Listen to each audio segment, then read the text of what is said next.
Salut les gens, c'est Funky, de retour sur Advance Wars. Bon, on va pas traîner, on va continuer l'histoire. Alors, on était où la dernière fois? On avait vaincu Olaf pour la première bataille, et maintenant on en est à Grit. Grit, où est Grit? Calme, j'avais entendu la première fois, oh grand barbu. J'aime bien ce personnage, il me fait triper un peu. Grand barbu, espèce de... Ma langue a fourché, mes excuses mon commandant. Il suffit, prépare-toi à avancer, les forces d'Orange Star ont été déployées là où j'avais prévu. Leur général est un petit jeune sans expérience, mais il est pas seul, il est avec un conseiller nommé Funky Cap. Ne baisse pas ta garde, notre contingent des unités de combat indirect pour toi, allez monsieur le tireur d'élite. Quoi, vous voulez que j'y aille en personne? Espèce de flemmard, à quoi penses-tu qu'un général serve? Si tu n'y vas pas... Bon, calmos le barbu, ça me plaît moyen, mais j'y vais. Enfin parti. Quel petit impertinent, mais c'est le meilleur tireur que je connaisse. Ces idiots d'Orange Star ne le battront jamais. Ok, j'y vais. Bon, on va commencer à taper dans les choses intéressantes. Parce que du coup, dans l'épisode précédent, j'avais précisé que Grit avait une portée avec ses bâtiments accrus. Et on a les usines qui arrivent enfin. Donc on va pouvoir expliquer plus en profondeur le système de crédit avec le système de génération d'unités. À moins que nous l'explique. Tout d'abord, place le curseur sur la base et appuie sur A, une liste d'unités, on s'en fout. En gros, il faut se mettre sur l'usine et en appuyant sur le nom, sur le A, en cliquant sur l'usine, on peut sélectionner une unité à créer. Chaque unité a un coût. Le système fonctionne de telle façon à ce que vous gagnez 1000 crédits par base et par jour. Donc plus vous avez de base, plus vous gagnez de crédits par jour. Et c'est à partir de maintenant en fait que capturer des bases ça devient un peu plus important. Donc ce qu'on va faire c'est qu'on va déployer les infanteries vers le haut pour aller disputer les 3 bases qui sont sur la partie supérieure de la carte. Ouais, on va déployer ça par là. Avec le VTB, comme ça on ira plus vite. On va créer un bazooka EVM2 et puis on va avancer le tank pour faire un bloc pour éviter que on se prenne des attaques trop facilement. Voilà. Et puis je place l'artillerie derrière pour protéger mon tank. Voilà. Mais cette zone n'était pas sous contrôle de Blue Moon. Blue Moon est très avide, me battre aux côtés de ces gars ne me plaît pas du tout. Mais enfin bon, je vais quand même y aller, mais tranquille, pour voir ce qui se passe. Ce perso m'a toujours fait triper, il est cool. En final, plus on avance dans l'histoire et plus on se rend compte que c'est un chic type. Et dans le 2 encore plus. Bon, comment ça va se passer? Oui, alors du coup, la puissance des unités terrestres de Grit sont réduites, vu qu'il a un bonus sur les unités éloignées. Les unités de corps à corps sont moins puissantes. Wepnil, on est là, qu'est-ce qui se passe? On vient d'apprendre que Grit est le général ennemi. Grit est un expert en tir indirect, sa portée de tir est supérieure et elle augmente encore quand il utilise son pouvoir de général.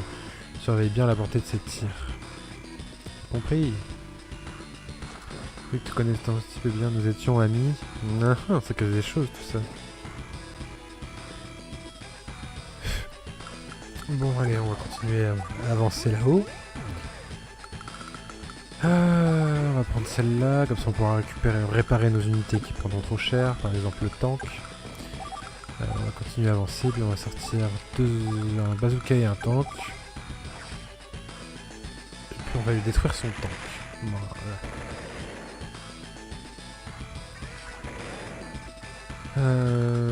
Je crois qu'on va même reculer notre tank. Attendez, il a combien il peut se déplacer? 8 cases, 1, 2, 3, 4, 5, 6, 7, 8. Voilà, donc il pourra toucher l'artillerie. Donc je ne vais pas bouger mon tank. Et puis on va passer.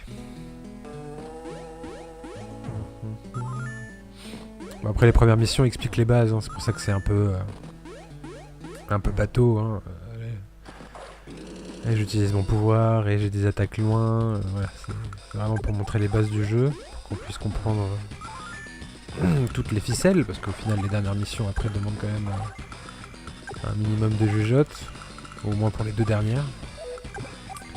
On va finir de capturer ça. On va avancer le tank. Il en est où l'autre là-bas? Toujours à 8. Oui, il a quand même une bonne distance de tir. Là, on va sortir. On va rien sortir. On va garder des sous pour le prochain tour. Sinon, on pourra sortir un tankem ou quelque chose d'autre. Pour en revenir à ce que je disais dans l'épisode 1, vous voyez les unités là, l'infanterie n'a pas attaqué alors qu'elle aurait pu. Et du coup, ça te donne un avantage non négligeable. Hop. Là, je reste pas sur la ville parce que du coup, ça me rapproche des captures sur la partie haute de la carte. Il faut toujours prévoir ses coups, même avec le coup d'après. Voilà, on va pouvoir remplacer, mettre le tank. Comme ça, j'en ai un qui se répare et l'autre qui arrive. Là-haut, comment est-ce qu'on va faire ça? Voilà, on va attaquer ici. Comme ça, on a l'abri de la ville pour prendre moins de dommages. Et puis, on va l'achever avec le bazooka. Puisque, a priori, l'unité d'infanterie qui est dans la ville ne devrait pas attaquer mes bazookas. Je pense que ça devrait bien se passer. Les musiques de ce jeu sont vraiment géniales. J'ai toujours apprécié, c'est toujours un petit groove un peu funky, c'est cool. C'est agréable à l'oreille. Ah, mais il joue comme une salope. Mais du coup, j'ai mes 2 unités qui sont bien baisées. Comment est-ce qu'on va faire ça? Est-ce que j'ai 6 de déplacement? 2, 3, 4, 5, 6. Je pourrais y aller. Est-ce que ça le détruit? Mais non, ça le détruit pas.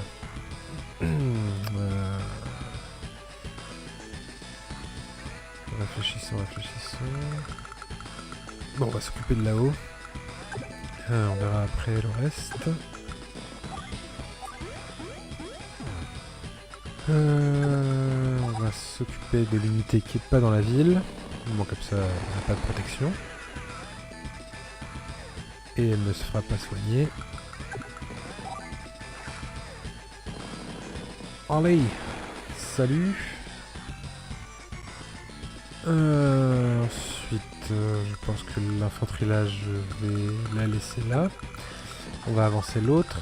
J'espère que je me suis pas mis dans la ligne de mire. Et si. Je suis un gros débile des fois. Bon, là on va avancer. Hein. De toute façon, on va se prendre une attaque de base. Donc autant assumer. Je me demande même si le tank à 7 pourrait pas aller attaquer l'artillerie. Ça réduirait les dégâts. Mais par contre, mon tank qui a 7 points de vie, il va prendre encore un peu plus cher. Est-ce que je le fais? Est-ce que ça le fait? Allez, voyons. Bon, ça fera toujours moins de dégâts. Allez, autant tenter.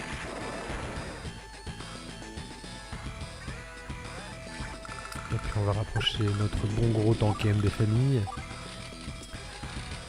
Allez, un petit tank, histoire de dire. Et on va terminer là-dessus. Est-ce qu'il a son pouvoir? Non. Bon, vraiment, au prochain tour, il devrait l'avoir. Il va falloir que je fasse gaffe. Ouais, bon, bah, le tank n'aura pas résisté aux assauts de notre cher ami Grit. Mais pour vous dire à quel point ça fait mal les lance-missiles. Hein. Là, mon infanterie, elle a pas du tout kiffé. Bon, le tank là, il couvre évidemment l'artillerie. Là, j'ai aucun espace de safe. On va avancer les unités de derrière. On va aller mettre celle-ci à couvert. On va finir de capturer ça. On va s'occuper de l'unité qui est sur la ville. On va utiliser le bazooka parce qu'il a une grosse puissance offensive. Ensuite, on va envoyer l'infanterie. Hop. Évidemment, il survit, donc on va devoir finir avec la 3e. ça au prochain tour, je pourrai commencer à capturer avec l'infanterie et soigner mes bazookas. Parce que je vais en avoir besoin après, vous allez voir, je vais vous montrer un petit trick. Et puis là, on va sortir des tanks, hein. Donc ça devrait. Tac tac. Ici, est-ce que je suis... On va aller affaiblir encore l'artillerie, histoire de dire. Parce que de toute façon, si on n'avance pas, il se passera rien. Puis comme il va probablement avoir son pouvoir, je vais m'en prendre une là où je pense, mais on va rester poli. Et puis...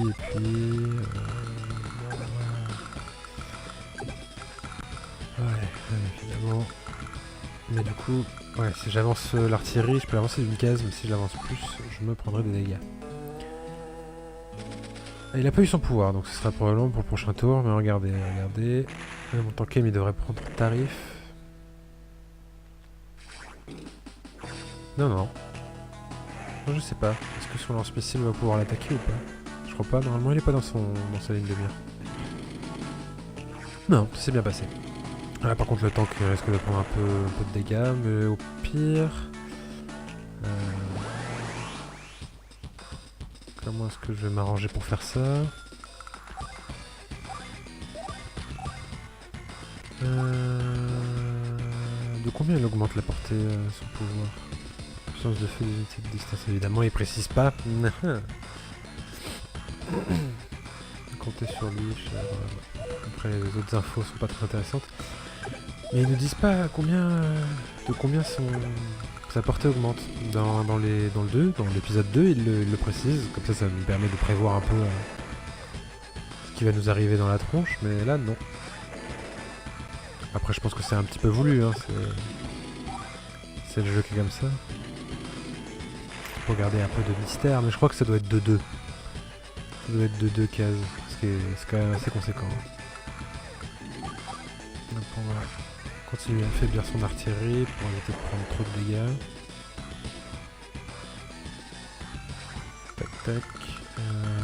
On va rapprocher notre artillerie à nous. Même si elle est à découvert, je pense qu'un tank à 2 points de vie ça devrait pas trop faire de dégâts. Ici on va ressortir un tankem, on va commencer à capturer la ville. Allez, on va avancer pour aller capturer la dernière cité. Je pense que j'en veux... Ouais, on va l'avancer en fait. On se soignera en haut. Et puis voilà, on va terminer là-dessus. Voilà. Embuscade. C'est le nom d'une bière ça. Enfin avec... je sais plus ce qu'on met dedans, mais c'est très bon. Ouais, évidemment, il va focus son artillerie. Vous voyez ou pas? Genre là, son lance-missile est à côté de son QG, il a réussi à tirer jusqu'en bas et il a détruit une unité à 10 PV, quoi. Sans pression. Là, normalement, ça devrait résister. Ouais. Alors, en point de vie, putain, alors que je suis à un indice de défense de 3, hein. Ouais, non, ça, il rigole pas, ces lance-missiles. Du coup, moi, je vais pouvoir soigner mes unités. Hop là.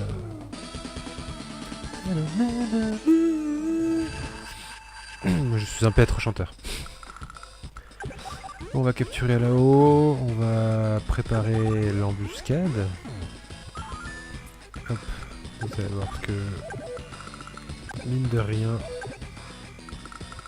Ah, vous voyez la portée de ce truc un peu, c'est abusé.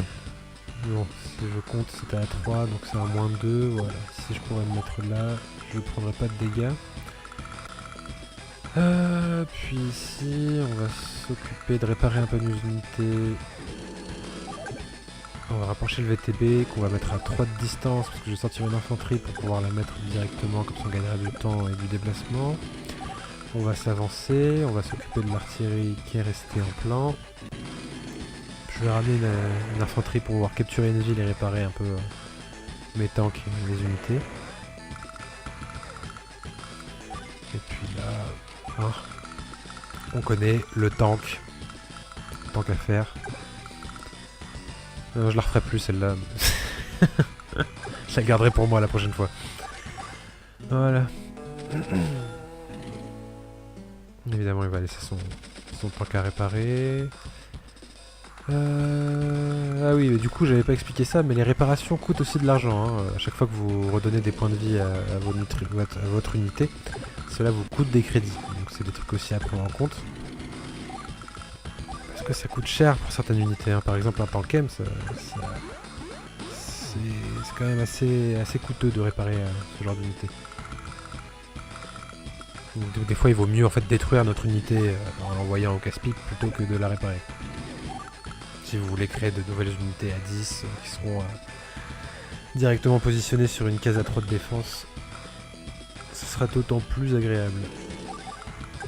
Bon là, on va se mettre à couvert, lui, on va laisser ça comme ça. Et puis on va terminer là-dessus. Bon, j'ai sorti qu'un tank, hein, comme ça je pourrais peut-être au prochain tour sortir un tankem. Peut-être même, sûr de probablement. Hop, on met l'artillerie là, comme ça le tank, on va pouvoir lui dire coucou. Puis là, il a un tankem sur son QG. Bon allez, on va lancer. Hop, vous allez voir, j'attire le tank en fait avec une de mes unités de bazooka, et les deux autres vont lui faire sa fête.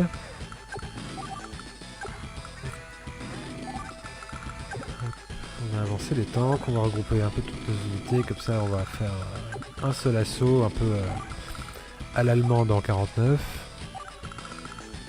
En 45, pardon. Plutôt en 39 du coup. On va y arriver. Hein. Puis même le tank sur mon unité de bazooka fait pas tant de dommages parce qu'il est sur une montagne et que c'est très avantageux pour les bazookas d'être sur les montagnes. Même en brouillard de guerre. En brouillard de guerre, ça augmente la vision de toutes les infanteries d'être sur une montagne. Ça c'est bien. Je trouve que c'est un système plutôt cool parce que du coup, c'est vrai que quand on est sur des montagnes, on a une vue plus loin. Ah non, là son tank va pas du tout faire l'affaire. Hop, moi je vais me mettre ici pour éviter le tir de son lance-roquette. Hop. On va faire rondement mener. Ici on va pouvoir tirer là-dessus. Puis je pense qu'on va... On va peut-être rentrer dans le tas là. Hein. Qu'est-ce que j'en dis? Qu'est-ce qu'on en dit? Qu'est-ce que... Allez, en avant. Oui, par exemple, cette unité-là, je vais pas la réparer parce qu'elle est à 4, ça va prendre 3 tours. Est-ce que j'ai vraiment envie de perdre tout ce temps? Allez, en avant. De toute façon, on va prendre des dégâts. Donc autant pour les prendre une bonne fois pour toutes. Tous en randonnion. Ah merde, j'aurais dû le mettre dans la forêt. Bon, c'est pas grave. Hop, on va avancer tous les autres. On va sortir un tankem. Et puis on va s'arrêter là. Hein. Allez. On va poser ça là pour les tanks et puis on va s'arrêter là. Allez. Sur qui ça tire? Sur le VTB, oui. Je sais pas trop pourquoi aussi il s'applique à verrouiller ce genre d'unité là. Parce qu'au final, ça coûte pas si cher que ça. C'est pas ce qui nous emmerde le plus à produire. Enfin, je sais pas. C'est un peu étrange des fois. Mais bon, ça tangue bien. Vous voyez, l'erreur de positionnement, ou après je m'en suis servi pour tirer, mais comme on est sur la route, on prend plus de dommages.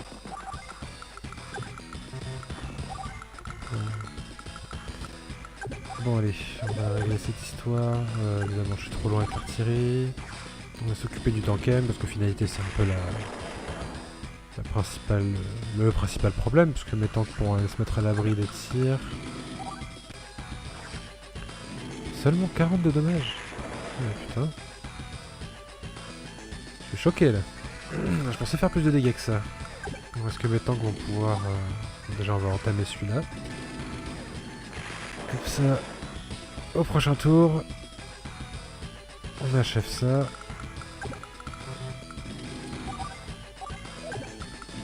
On va se mettre dans la ville plutôt, hein. Ouais. Toujours à couvert. Putain, je le finis pas. Hein. On va avancer.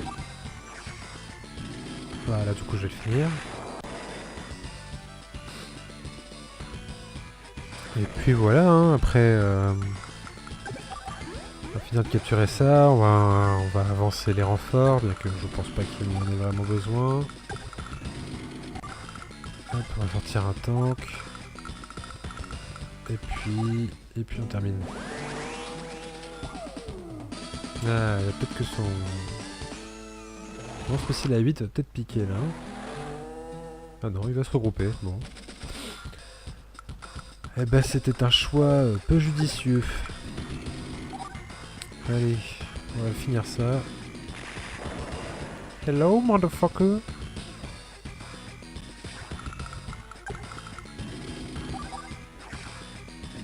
Voilà, donc ça fait 2 parties. Bon, la première partie il nous explique un peu le système de pouvoir, tout ça, les différentes unités. La deuxième partie, c'est pour la production. Et là, fiston, comment s'appelle ton équipier déjà? Funky? Yep. Cesse de m'appeler fiston, j'ai un nom, c'est Andy. Oh oh, quel caractère. Vous êtes nouveau dans l'armée d'Orange Star, hein? Ouais, et alors? Comment le savez-vous? Eh bien, c'est parce que je suis Grit. Je servais encore en Orange Star il n'y a pas si longtemps que ça. Je connais assez bien la plupart des armées et leurs spécialités. Bon, j'ai été vaincu cette fois, peut-être nous reverrons-nous. Un de ces 4, qui sait. Bon vent, Funky Cup et salut Andy. Victoire, ne m'appelle pas fiston. Il a dû dire salut fiston. Bon, ça va, ça se maintient. Bon voilà, c'était le deuxième épisode où on a pu voir un peu la production et puis voilà. Donc si vous avez apprécié, n'hésitez pas à mettre un pouce, un commentaire, de toute façon on s'en fout comme d'habitude. Et puis voilà, c'était Funky, je vous dis à la prochaine, ciao ciao.